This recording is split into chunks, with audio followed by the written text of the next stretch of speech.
किसी गांव में एक लड़का रहता था और एक दिन वह अपने गंदे गलत दोस्तों के चक्कर में फंस जाता है और गलत आदतों का शिकार हो जाता है। उसकी उम्र 20 साल थी।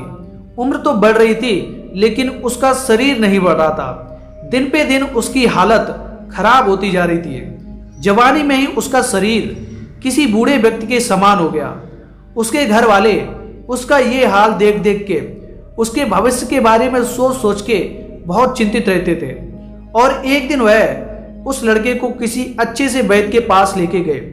वैद्य ने उस लड़के के शरीर में प्रोटीन और विटामिन की भारी कमी बताई और कुछ दवा देके उन बाप बेटों को वापस भेज दिया। प्रोटीन और विटामिन लेने के बाद भी उसकी हालत में कोई सुधार ना हुआ और धीरे धीरे ये बात पूरे गांव में फैल गई। तभी गांव के किसी बुजुर्ग ने उस लड़के का हाल देखा और लड़के से काफी देर तक बातचीत भी की। बातचीत करने के बाद बुजुर्ग ने लड़के के पिता को एकांत में ले जाकर समझाया और कहा कि तुम्हारे बेटे को ब्रह्मचर्य नष्ट करने की लत लग चुकी है और ये लत दुनिया की सबसे खतरनाक लत है। अगर समय रहते इस लत से छुटकारा नहीं दिलाया तो तुम अपने बेटे को खो दोगे।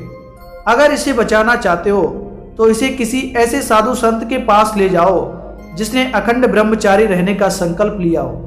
वही तुम्हारे बेटे को समझा सकते हैं और इसके चित्त को बदल सकते हैं। वो आदमी घर आया और अपने लड़के से पूछा कि बेटा सच सच बताना कि तुम ब्रह्मचर्य का नाश करते हो या नहीं। उस लड़के ने कहा कि पिताजी आपसे किस वैद्य ने ऐसा कहा कि मैं ब्रह्मचर्य नष्ट करता हूँ। पिताजी बोले बेटा वैद्य ने नहीं बल्कि हमारे गांव के सबसे अनुभवी बुजुर्ग रामू काका ने कहा। फिर लड़के ने कहा पिताजी आप भी ना किसकी बातों में आ गए। उनकी उम्र 90 साल है और बुढ़ापे में उनका दिमाग काम नहीं कर रहा है। किसी के भी बारे में कुछ भी बोल देते हैं। बुढ़ापे में सटिया गए हैं। आप उनकी बातों पे विश्वास ना करें, ऐसा कुछ नहीं है। और इतना कहकर वो वहां से अपने कमरे में चला गया। लेकिन पिताजी को उसकी बातों पर विश्वास नहीं हो रहा था क्योंकि उसका शरीर उसके ब्रह्मचर्य नष्ट करने की गवाही दे रहा था। पिताजी ने फिर बेटे के रूम की तलाशी ली।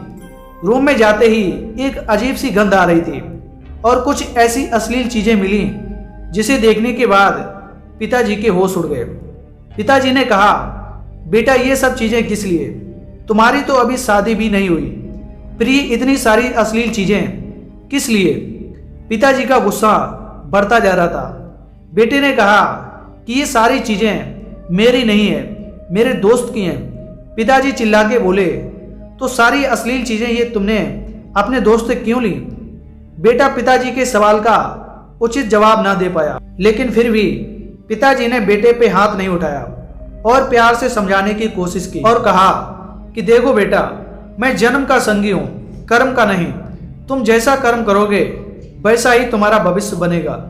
इस गंदी गलत आदत से तुम्हें जीवन में कुछ भी हासिल नहीं होगा। तुम्हारे शरीर की बीमारी का पता लगाने के चक्कर में मेरे ऊपर लाखों रुपए का कर्ज हो गया। तुमने मुझे कहीं का ना छोड़ा। तुमने मेरे और अपने सपनों पे पानी फेर दिया। और इतना कहकर बाप की आंखों से आंसू छलकने लगे। पिता का चेहरा देखकर बेटे ने कहा पिताजी मैं वादा करता हूं आपसे कि जब तक मेरी शादी नहीं होती तब तक मैं ब्रह्मचर्य का नाश नहीं करूंगा। और अपने पिता से वादा करने के बाद वह 1 महीना तक ही अपने आप को जैसे तैसे रोक पाया और फिर से ब्रह्मचर्य का नाश करने लगा। तभी उस गांव में एक साधु आए जो अखंड ब्रह्मचारी थे। जब उस आदमी को इस बात का पता चला तो वह तुरंत उस साधु के पास पहुंचा और अपनी समस्या बताने लगा और कहा कि साधु जी मेरा बेटा पिछले 7 साल से ब्रह्मचर्य नष्ट कर रहा है। कृपया आप उसे सही रास्ता दिखाएं और उसे बचाएं। साधु जी ने उस बात को सुना और कहा कि आप अपने बेटे को कल सुबह बगीचे में लेकर आइए और वहीं पर मैं आपको उपाय बताऊंगा। अगले दिन सुबह पिता पुत्र बगीचे में पहुंच गए। महात्मा जी बेटे से बोले आइए हम दोनों बगीचे की सैर करते हैं। और वो धीरे धीरे आगे बढ़ने लगे। चलते ही चलते महात्मा जी अचानक रुके और बेटे से कहा क्या तुम इस छोटे से पौधे को उखाड़ सकते हो? जी हाँ, इसमें कौन सी बड़ी बात है। और ऐसा कहते ही बेटे ने आसानी से पौधे को उखाड़ दिया। फिर वे आगे बढ़ गए। और थोड़ी देर बाद महात्मा जी ने थोड़े बड़े पौधे की तरफ इशारा करते हुए कहा, क्या तुम इसे भी उखाड़ सकते हो? बेटे को तो मानो इस सब में कितना मजा आ रहा हो। वह तुरंत पौधा उखाड़ने में लग गया और इस बार उसे थोड़ी मेहनत लगी, पर काफी प्रयत्न के बाद उसने इसे भी उखाड़ दिया। वे फिर आगे बढ़ गए और कुछ देर बाद पुनः महात्मा जी ने एक गुड़ैल के पेड़ की तरफ इशारा करते हुए कहा, क्या तुम इसे भी उखाड़ सकते हो? बेटे ने पेड़ का ताना पकड़ा और इसे जोर जोर से खींचने लगा, पर पेड़ तो हिलने का नाम भी नहीं ले रहा था। जब बहुत प्रयास करने के बाद भी पेड़ टस से मस नहीं हुआ तो बेटा बोला, अरे ये तो बहुत मजबूत है, इसे उखाड़ना असंभव है। फिर महात्मा जी ने उसे प्यार से समझाते हुए कहा, बेटा ठीक ऐसा ही बुरी आदतों के साथ होता है। जब वे नई होती हैं तो उन्हें छोड़ना आसान होता है, पर वे जैसे जैसे पुरानी होती जाती हैं उन्हें छोड़ना बहुत मुश्किल हो जाता है। बेटा उनकी बात समझ गया और उसने ये प्रण लिया कि आज के बाद वह कभी भी गंदी गलत आदतों का शिकार नहीं बनेगा, कभी भी ब्रह्मचर्य नष्ट नहीं करेगा। तो दोस्तों, आज की ये कहानी आपको कैसी लगी हमें कमेंट बॉक्स में जरूर बताएं। अगर कहानी अच्छी लगी हो तो वीडियो को लाइक, चैनल को सब्सक्राइब और नोटिफिकेशन बेल को ऑल पे सिलेक्ट करें ताकि ऐसी ही वीडियोज आप देख सकें। मिलते हैं फिर एक नई वीडियो के साथ, तब तक के लिए जय श्री राम।